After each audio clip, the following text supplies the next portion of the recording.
Hello everyone, let us see the next use of our modal auxiliaries which is related to suggestions and advice, यानी सलाह लेना या सलाह देना। तो इसमें जो मोडाल यूज़ होते हैं वो मैंने लिख कर रखे हैं मस्ट, शुड, शैल और ought to। और जैसे मैंने पिछले वीडियो में लिखा था कि कौन किससे बड़ा है, यानी कौन किससे ज़्यादा स्ट्रॉन्ग है। शैल की एडवाइस बहुत लाइट नेचर की होती, बहुत हल्की एडवाइस। शुड की एडवाइस उससे थोड़ा स्ट्रॉन्ग हो जाती है, यानी थोड़ा सा ज़्यादा सीरियस हो जाती है आपकी एडवाइस। और मस्ट में आपकी एडवाइस सबसे ज़्यादा सीरियस होती है, सबसे ज़्यादा स्ट्रॉन्गली आप एडवाइस करते हैं। ought to की जो एडवाइस है वो इनसे अलग होती है। ought to की एडवाइस जो होगी वो रिलेटेड होगी एक मोरल एंगल से, यानी नैतिकता के आधार पर आपको ये काम करना चाहिए। ठीक है, चलिए सेंटेंसेस देखते हैं तो चीज़ें अच्छे से क्लियर होंगी। सबसे पहले सबसे हल्के से शुरुआत करते हैं, सबसे लाइट नेचर की एडवाइस जो कि शैल से होती है। देखिए शैल के सेंटेंस लिखते हैं। सबसे पहले हम शैल को लेते हैं और धीरे धीरे जैसे जैसे सजेशन का लेवल और स्ट्रॉन्ग नेचर का होता चला जाएगा, हम नेक्स्ट आगे बढ़ते चले जाएंगे।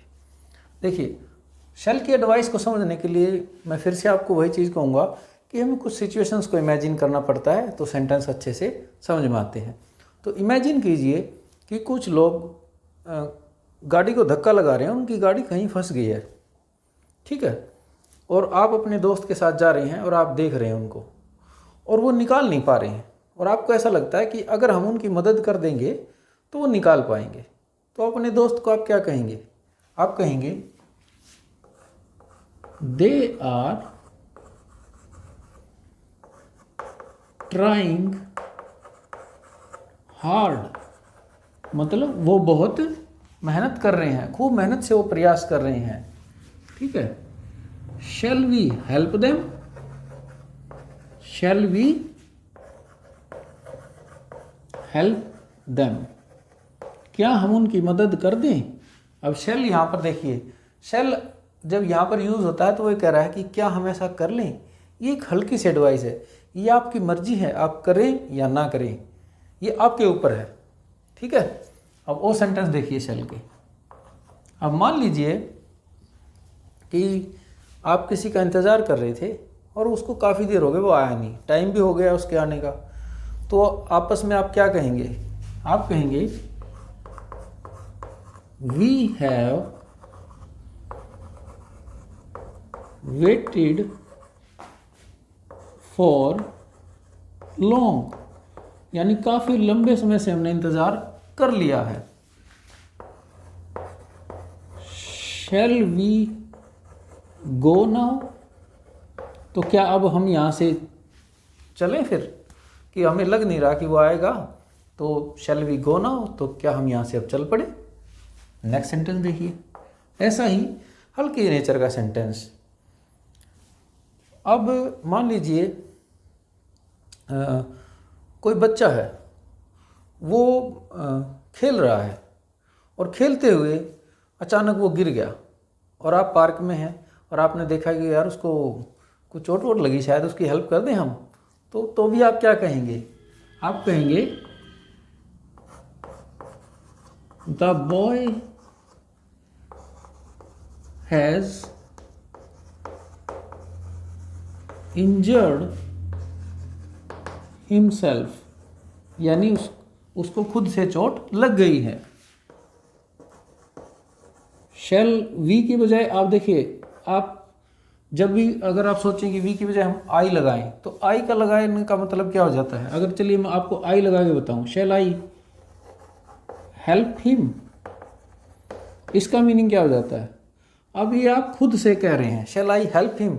अब ये सेंटेंस आप प्रैक्टिकली बोलते नहीं हैं, ये आप अपने मन में सोचते हैं यार वो गिर गया है, क्या मैं उसकी मदद कर दूं? फिर ये हो जाता है, ये डिफरेंस आ जाता है बस। ठीक है, नेक्स्ट देखते हैं हम सेंटेंस शुड के। अब मेरी सजेशन थोड़ा सा स्ट्रॉन्ग नेचर की हो जाती है। यहाँ से शैल की सजेशन जो होती है ये होती है लाइट सजेशन, बहुत हल्की सी सजेशन। ठीक है, शुड की सजेशन कैसे होगी? मान लीजिए कोई बरसात हो रही है और कोई बाहर जा रहा है, आप उसको क्या कहेंगे? आप कहेंगे it is raining outside, I think you should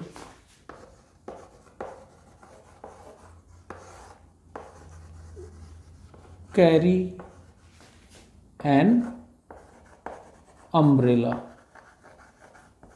आपको एक छतरी ले लेनी चाहिए जब आप बाहर जा रहे हैं, क्योंकि बाहर बरसात हो रही है। ठीक है।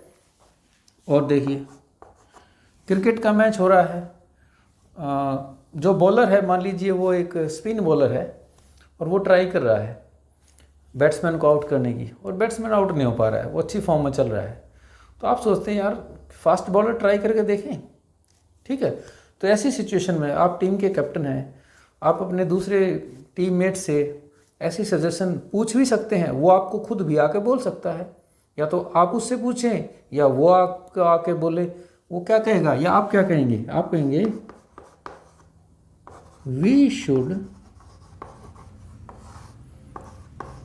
ट्राई ए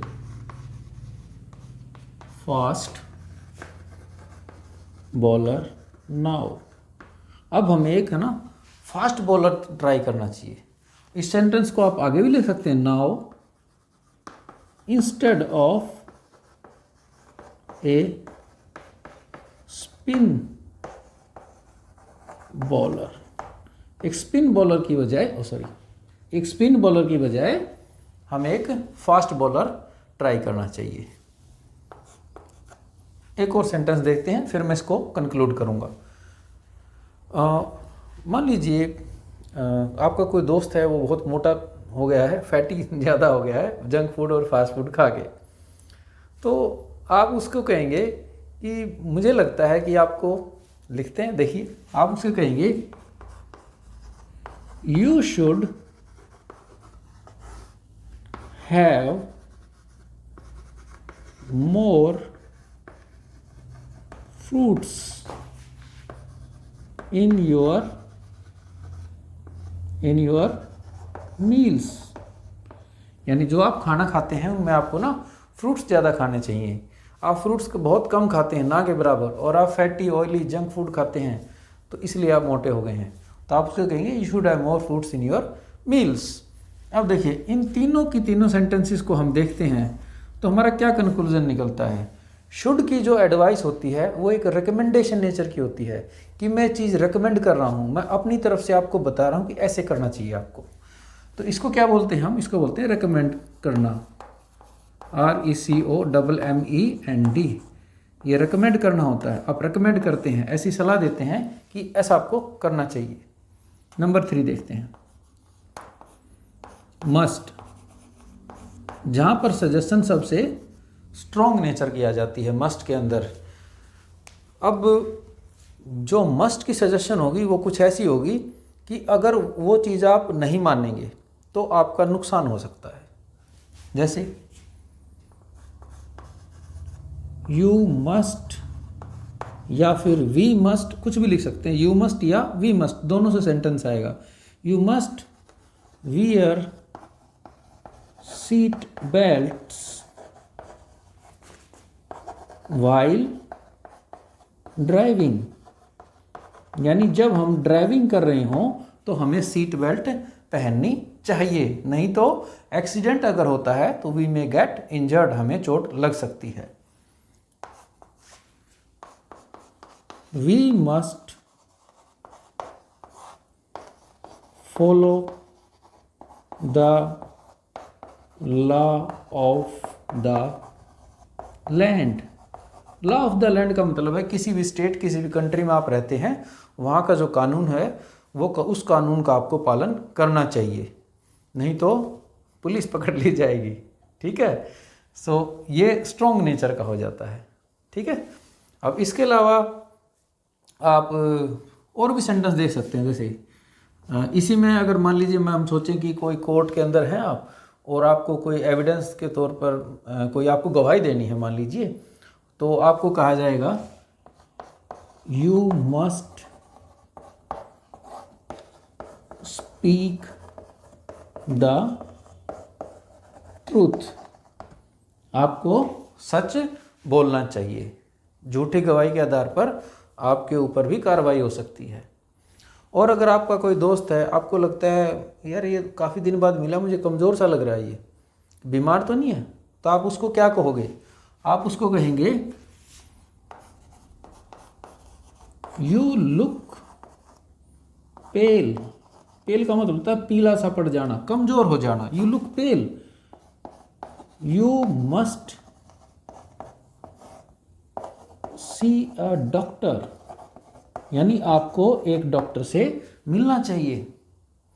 तो मस्ट की जितनी भी हमारी स्टेटमेंट है वो किस नेचर की हो जाती हैं? देखिए, रिकमेंडेशन से थोड़ा सा ज़्यादा हो जाती हैं। ये एक तरीके से आपको फोर्स किया जाता है कि आप ऐसा कर लीजिए। तो यहाँ पर आपकी चीज़ें किस नेचर की हो जाती हैं? नेसेसिटी। ये आपकी ज़रूरत है, ये हो जाती है आपकी नेसेसिटी की नेचर की चीज़ें। नंबर 4 देखते हैं, ought to। ought to की चीज़ें जैसे मैंने बताया कि इसमें एक मोरल एंगल इन्वॉल्व होता है, यानी आपकी मोरालिटी, नैतिकता इन्वॉल्व होती है। साथ में एक और चीज़ इन्वॉल्व होती है कि स्वयं के प्रति आपकी क्या ड्यूटी है, खुद के प्रति आपका क्या कर्तव्य है वो भी, और आपके नैतिक कर्तव्य क्या हैं, वो चीज़ें आपकी कही जाती हैं। सेंटेंस देखते हैं, जैसे वी ought to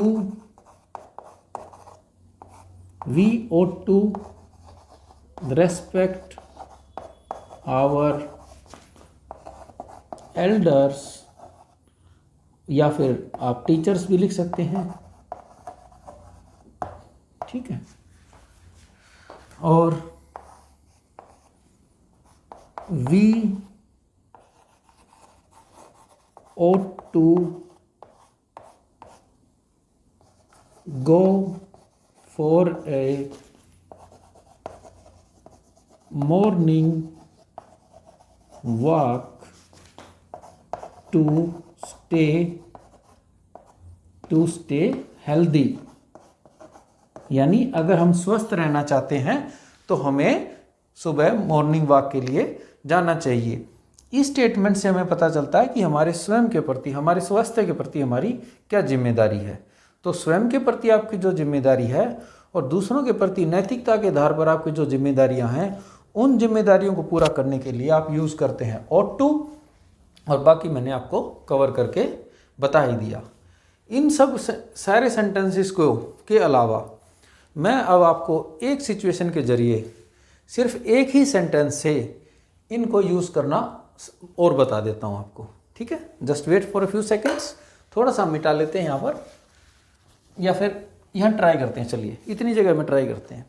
सेंटेंस मैं आपको एक ही दूंगा, उसी में देखिए आप कैसे कैसे भरते हैं। अलग अलग मॉडल आप उसमें लिखेंगे, ठीक है।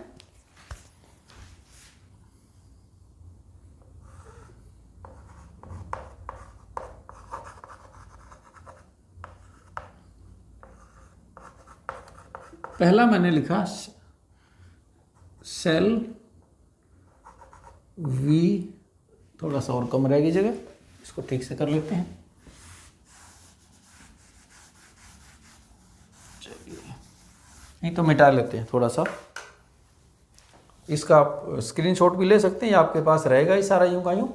मैं इसको मिटा के थोड़ा सा आपको, ये सारे सेंटेंसेस की बजाय मुझे थोड़ा सा स्पेस चाहिए, वो ले लेते हैं, उसको कवर कर देते हैं अपने।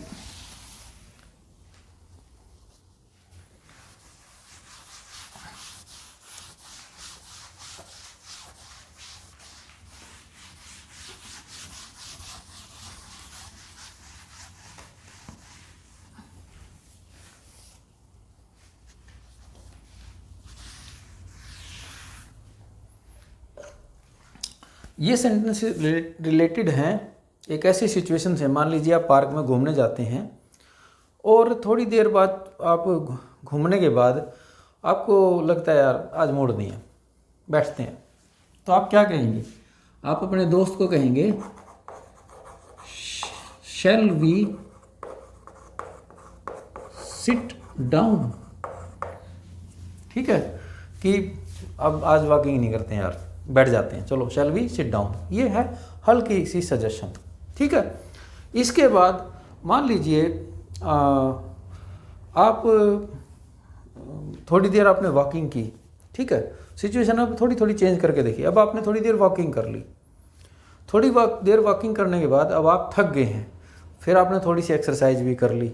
ठीक है, अब आपको लगता है हाँ काम ठीक कर लिया, अब हमें थोड़ा आराम करना चाहिए। फिर आप क्या कहेंगे?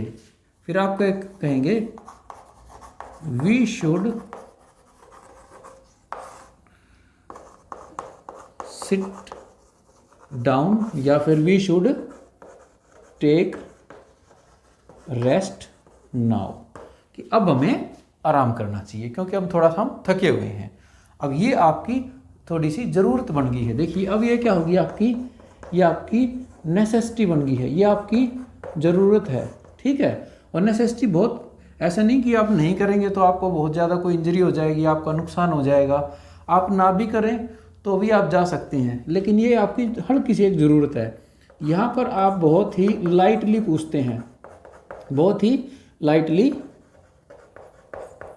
आस्किंग, बहुत ही हल्के से आप पूछते हैं। अब मान लीजिए अगर आप में से किसी के पैर में कोई इंजरी है और आप वॉकिंग या रनिंग करना शुरू करते हैं और आपको लगता है आपको पेन होना शुरू हो गई है। अब आपकी ज़रूरत तो है, अब आपकी ज़रूरत कैसी हो गई है? अब आपकी ज़रूरत ऐसी हो गई है कि अब आपको ज़रूर रेस्ट करना चाहिए, दौड़ना नहीं चाहिए। तब आप क्या कहेंगे? तब आप शुड की जगह क्या लिख देंगे? आप बोलेंगे वी मस्ट, या फिर आप खुद के लिए कह रहे हैं तो आप कहेंगे आई मस्ट सिट डाउन या I must take rest now. अब ये आपकी क्या बन गया है? ये भी आपकी नेसेसिटी ही है, लेकिन अंतर क्या आ गया इस नेसेसिटी में? ये नेसेसिटी ऐसी है कि अगर ये नेसेसिटी पूरी नहीं हुई है तो आपको इंजरी हो सकती है। तो इंजरी को अवॉइड करने के लिए आपकी ये ज़रूरत है। यहाँ पर आपको कोई इंजरी नहीं होती है, यहाँ पर जस्ट आप रेस्ट करना चाहते हो बिकॉज यू आर टायर्ड। ठीक है, तो इस सिचुएशन में और इस सिचुएशन में अंतर है। तो यहाँ पर अब सजेशन क्या आ जाएगी? और ज़्यादा स्ट्रॉन्ग हो जाएगी, वी मस्ट सिट डाउन या फिर टेक रेस्ट नाउ। ठीक है, और अब इसी जगह मस्ट की जगह आप क्या कह सकते हैं? आप ought to भी कह सकते हैं। जब आप ought to कह रहे हैं, we ought to sit down या we ought to take rest now, अब क्या है? अब भी मान लीजिए सेम वही आपकी नेसेसिटी है, अभी भी आपकी नेसेसिटी है, और अभी भी आपको मान लीजिए इंजरी वाली वही सिचुएशन है। इस इंजरी से आप बचना चाहते हैं ताकि आपको इंजरी ना हो, लेकिन दोनों में अंतर क्या होगा? एक स्टेटमेंट का जब आप कहते हैं तो इस स्वभाव से, इस आइडिया से कहते हैं कि अब हमें और चोट ना लगे, इसलिए भाई रुक जाओ, आप उस खतरे को अवॉइड करना चाहते हो। और यहाँ पर आप भाई देखो चोट नहीं लगनी चाहिए, यहाँ अब आप खुद के प्रति जिम्मेदार महसूस करते हो। सिर्फ आपकी सोच से स्टेटमेंट को कह रहे हो, ये डिपेंड करता है। दोनों के दोनों यूज़ हो सकते हैं। यहाँ पर कोई आपका मॉरल एंगल यूज़ नहीं होता है जब आप ought to यूज़ करते हैं। यहाँ सेल्फ के प्रति ड्यूटी वाला एंगल आपका यूज़ हो जाता है। ठीक है, I hope these are clear to you. Thank you for watching.